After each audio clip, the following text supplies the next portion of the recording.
Movie start होती है तो वेस्ट वर्जीनिया के एक टाउन फेयर लेक को दिखाया जाता है, जहाँ पर हेलोवीन के दिन लोग mountain man music festival celebrate कर रहे होते हैं। इस न्यूज को कवर कर रही थी एक न्यूज रिपोर्टर कैलिन, और इस फेस्टिवल में लोग क्रीपी और स्ट्रेंज हिलबिलीज बनकर घूम रहे होते हैं। न्यूज कवर कर लेने के बाद कैलिन ब्रेक लेकर जॉगिंग पर चली जाती है, और जॉगिंग करते करते उसे पता नहीं चलता कि वो जंगल में चली गई है, और तभी उसके सामने सॉटूथ आ जाता है। उसे देखकर वो हंसने लग जाती है, क्योंकि उस फेस्टिवल की वजह से हर कोई उसी गेटअप में फिर रहा था, लेकिन वो इस पर ज्यादा ध्यान नहीं देती, उसे इग्नोर करके आगे बढ़ जाती है। कुछ दूर जाने के बाद उसे वन आई मिलता है, और उसे भी वो ब्लैक कॉस्ट्यूम कहकर आगे बढ़ जाती है, और अब उसके सामने आ जाता है थ्री फिंगर, और जाहिर है थ्री फिंगर सबसे ज्यादा खतरनाक है, तो इस वजह से वो उसे आगे बढ़ने ही नहीं देता। कैलिन फिंगर उसे दिखाती है, वो उसे काट देता है। कैलिन किसी तरह अपनी जान बचाकर वहाँ से भागती है, और तभी उसके सामने एक आदमी आ जाता है जो कि उसकी हेल्प करता है, और वो आदमी कोई और नहीं बल्कि मेनार्ड था। वो उसकी हेल्प करने का ड्रामा क्रिएट करके खुद ही उसे मार देता है, और यहाँ पर हमें पता चलता है कि वो तीनों भाई उसी के लिए काम कर रहे होते हैं, और वो तीनों भाई पिछले पार्ट में उस सैनिटोरियम से निकलकर फाइनली मेनार्ड को मिल ही गए, और अब वो उसी के साथ रहते हैं, उसी के लिए काम कर, क्योंकि वो भी इन जैसा ही है, एक सीरियल किलर है, और मारने के बाद लोगों को खा जाता है। इसके बाद वो एज यूजुअल जो उनकी हैबिट है वही करते हैं, यानी वो कैलिन की बॉडी को अपने केबिन में ले जाकर काटना शुरू कर देते, और वहीं पर मेनार्ड उन्हें डांटता है, उन पर गुस्से होता है क्योंकि वो सबूतों को ठिकाने नहीं लगाते थे, और वो तीनों उससे डर कर रहते। इसके बाद हमें 5 कॉलेज फ्रेंड्स दिखाए जाते हैं, और वो भी उसी माउंटेन मैन म्यूजिक फेस्टिवल में जा रहे होते हैं, और रास्ते में जानबूझकर मेनार्ड उनकी कार के सामने आ जाता है, और उसको बचाने की वजह से उनकी गाड़ी क्रैश हो जाती है और एक ट्री में जाकर लग जाती है, और मेनार्ड उन्हें ऐसे शो करवाता है कि जैसे वो उनकी गाड़ी से टकरा गया। लेकिन उन फ्रेंड्स में बिली जो कि कार ड्राइव कर रहा था, उसे पूरा यकीन था कि कार ने उसे टच भी नहीं किया, और जैसे ही बिली उसे चेक करने के लिए उसकी तरफ बढ़ता है, वो उस पर चाकू से अटैक कर देता है, जिस पर वो तीनों फ्रेंड्स मिलकर उसे पीटना शुरू कर देते हैं, और ये सब कुछ वो तीनों भाई भी देख रहे होते हैं। अभी लीगर्स ब्रदर उन पर अटैक करने ही वाले होते हैं कि पुलिस ऑफिसर्स शेरिफ एंजेला और डिप्यूटी विग्स वहाँ पर आ जाते हैं। एंजेला उन सबको अरेस्ट करके अपने साथ ले जाती है, और डिप्यूटी विग्स को टो ट्रक आने तक वहीं रुकने का कहती है, और उन लोगों के जाते ही वो तीनों डेप्यूटी पर अटैक कर देते हैं और उसे जान से मार डालते हैं। और दूसरी तरफ बिली जो सारा ब्लेम खुद पर रखकर अपने दोस्तों को आजाद करवा देता है। फिर वो सारे दोस्त एक होटल में रूम ले लेते हैं, और इन्वेस्टिगेशन के दौरान एंजेला को ये पता चलता है कि मेनार्ड एक वांटेड क्रिमिनल है, जिस पर वो हाईएस्ट अथॉरिटी को इन्फॉर्म कर देती है, जिस पर वो लोग सुबह वहाँ आकर उसे ले जाने का कहते हैं। इस पर मेनार्ड उसे कहता है कि वो सुबह तक जिंदा बचेगी ही नहीं। टाउन के सब लोग उस फेस्टिवल में जा चुके थे, और पूरा टाउन खाली हो चुका था, क्योंकि वो फेस्टिवल टाउन के बाहर हो रहा था। वो तीनों भाई अपने ट्रक की मदद से फोन टावर को ही गिरा देते हैं, और ऐसा होते ही सबके मोबाइल के सिग्नल्स चले जाते हैं। इसके बाद वो लोग पावर प्लांट में जाते हैं, और वहाँ पर पावर कट करने की कोशिश करते हैं। सिक्योरिटी गार्ड उन्हें देख लेता है, और वो उसे ही बिजली की तारों में फंसाकर बुरी तरह मार डालते हैं, जिससे कि उनका मोटिव पूरा हो जाता है, यानी पावर भी कट जाती है। एंजेला बाकी पुलिस ऑफिसर से कांटेक्ट करने की कोशिश करती है, लेकिन सब फेस्टिवल में बिजी थे। बिली की फ्रेंड क्रूज उसे खाना देने के लिए निकलती है, लेकिन थ्री फिंगर बुरी तरह उसके पीछे पड़ जाता है। वो अपनी जान बचाकर वहाँ से भागने की बहुत कोशिश करती है, लेकिन आखिर में थ्री फिंगर उसे पकड़ के मार डालता है। और दूसरी तरफ उन फ्रेंड्स में जूलिया जा रहा होता है, और वो भी निकल पड़ता है। रास्ते में थ्री फिंगर क्रूज को काट रहा होता है, लेकिन जूलियन की नजर उस पर नहीं पड़ती, और वो बिल्कुल सीधा निकल जाता है। जूलियन पुलिस स्टेशन पहुंच जाता है, और वहाँ पर बिली उससे क्रूज के बारे में ही पूछता है, जिस पर जूलियन बताता है कि वो तो उसके यहाँ पर आने से पहले ही निकल चुकी थी।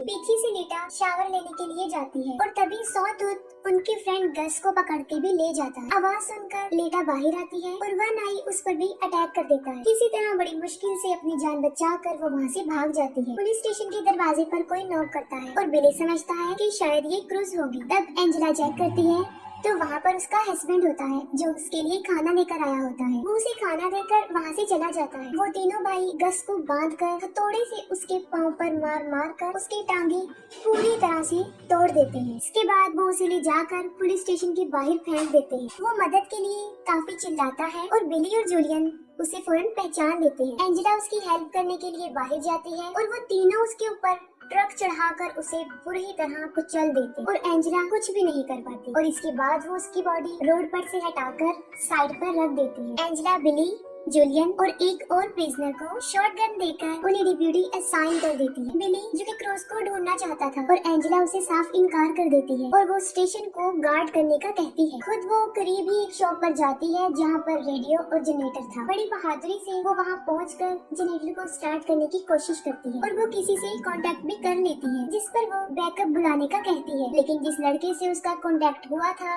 वो सोचता है कि शायद ये कोई हेलोवीन प्रैंक है और वो उसे इतना सीरियस नहीं लेता और इतनी ही देर में लीटा भी पुलिस स्टेशन पहुंच जाती है और दरवाजे को नॉक करती है। वो प्रिजनर बगैर कुछ सोचे समझी गोली चला देता है और गोली की आवाज सुनकर एंजेला चेक करने जाती है और यहाँ पर गुड लक ये होता है कि लीटा को कोई भी चोट नहीं पहुंचती। और फिर बिली उससे क्रूज के बारे में पूछता है, लेकिन वो भी क्रूज के बारे में कुछ नहीं जानती थी। और फिर बिली जूलियन के साथ क्रूज को ढूंढने जाता है और कुछ दूर चलने के बाद उन्हें क्रूज की बॉडी सड़क के बिल्कुल बीच में पड़ी हुई मिलती है। उसे मरा हुआ देखकर बिली अपने होश खो बैठता है और तभी वहाँ पर थ्री फिंगर भी आ जाता है। वो दोनों उसके पीछे भागने लग जाते हैं और उसके ट्रैप में फंस जाते हैं और पकड़े जाते हैं। और जब बिली को होश आता है तो वो देखता है कि वो फुटबॉल फील्ड में दबा हुआ है, उसका सिर्फ सर ही बाहर था और उसके पास ही जूलियन भी जमीन पर लेटा हुआ था और उसका पाँव जंजीरों से बांधा गया था। अभी वो दोनों वहाँ से भागने का सोच ही रहे होते हैं कि थ्री फिंगर सामने से स्नो ब्लोअर लेकर उनकी तरफ बढ़ रहा होता है। बिली ये देखकर फौरन समझ जाता है कि उसकी डेथ कैसे होने वाली है, लेकिन थ्री फिंगर उसे सामने से नहीं मारता बल्कि वो स्नो ब्लोअर को पीछे की तरफ से लाकर उसका सर काट देता है। बिली को मारने के बाद वो जूलियन की तरफ बढ़ता है। जूलियन जो कि बंधा हुआ था और वो भी भाग नहीं सकता था और देखते ही देखते थ्री फिंगर उसे भी मार देता है। काफी टाइम गुजर जाने के बाद भी जब बिली और जूलियन वापस नहीं आते तब एंजेला उस प्रिजनर मॉस को फेस्टिवल में जाकर मदद लाने के लिए कहती है। एंजेला उसे अपनी कार में बिठा देती है और वो वहाँ से चल पड़ता है। वो मेन रोड तक पहुँच जाता है, लेकिन जल्दी में और टेंशन की वजह से सामने लगी हुई बार वायर उसे नजर नहीं आती और उसकी कार क्रैश हो जाती है, जिस पर तीनों भाई उसे पकड़कर पुलिस स्टेशन के पास ही एक शॉप में ले आते हैं और वहाँ पर वो उसे एक ड्रम में बंद करके नीचे से आग लगा देते हैं। एंजेला को मॉस के चीखने की आवाजें आती हैं और वो उसे बचाने जाती है, लेकिन जैसे ही वो उस दुकान तक पहुंचती है वहाँ पर एक बहुत बड़ा ब्लास्ट हो जाता है। पीछे से मेनार्ड लीटा को लालच देता है। वो कहता है कि अगर वो उसे यहाँ से निकाल देगी तो वो उसे नहीं मारेगा, लेकिन बदकिस्मती से लीटा उसकी बातों में आ ही जाती है और वो मेनार्ड को वहाँ से निकालती है, लेकिन उसका बदला वो ये देता है कि वो उसकी दोनों आंखें ही निकाल लेता है। वो उसकी आंखें ही फोड़ देता है और वो चिल्लाती हुई बाहर आती है और वहीं पर एंजेला उसे देख लेती है और उसकी तरफ भागती है और तभी मेनार्ड भी बाहर आ जाता है और उसे शूट करने ही वाला होता है। उससे पहले ही एंजेला उसके शोल्डर पर शूट कर देती है। इसके बाद वो उन दोनों को पुलिस स्टेशन लेकर आती है और मेनार्ड को दोबारा से लॉक में बंद कर देती है और फिर एंजेला खुद मदद लेने के लिए बाहर जाती है और बाहर उसे उसके हस्बैंड की कार नजर आती है। कार के पास जाकर वो देखती है कि उसके हस्बैंड को अंदर ही किसी ने बांधा हुआ है, लेकिन उसे ये समझ नहीं आ रही थी कि ये एक ट्रैप है। उसके हस्बैंड के सर के ऊपर एक तेज धार वाला चाकू लगा हुआ था जो सीधा कार के दरवाजे के साथ अटैच था। वो जल्दी से जाकर दरवाजा खोल देती है और वो चाकू उसके हस्बैंड को बीच में से चीर देता है और इतने में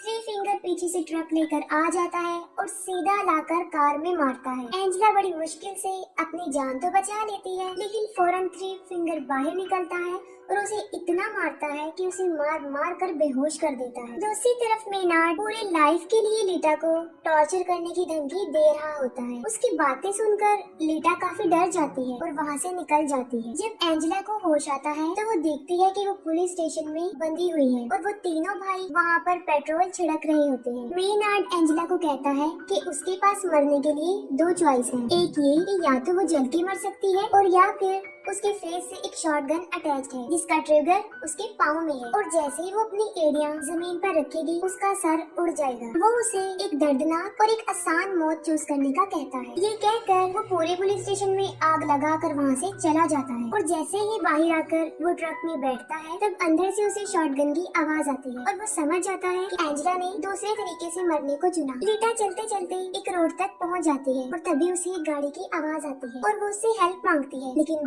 स्मृति ये होती है कि वो मेनार्ड का ही ट्रक था। थ्री फिंगर नीचे उतरता है और वो लीटा को गाड़ी में धकेल देता है और अंदर मेनार्ड लीटा को वेलकम कहता है और वो सब उसे अपने साथ ले जाते हैं और यहीं पर मूवी एंड हो जाती है। अगर आपको मूवी की एक्सप्लेनेशन अच्छी लगी हो तो काइंडली कमेंट सेक्शन में जरूर बताइएगा। Thank you.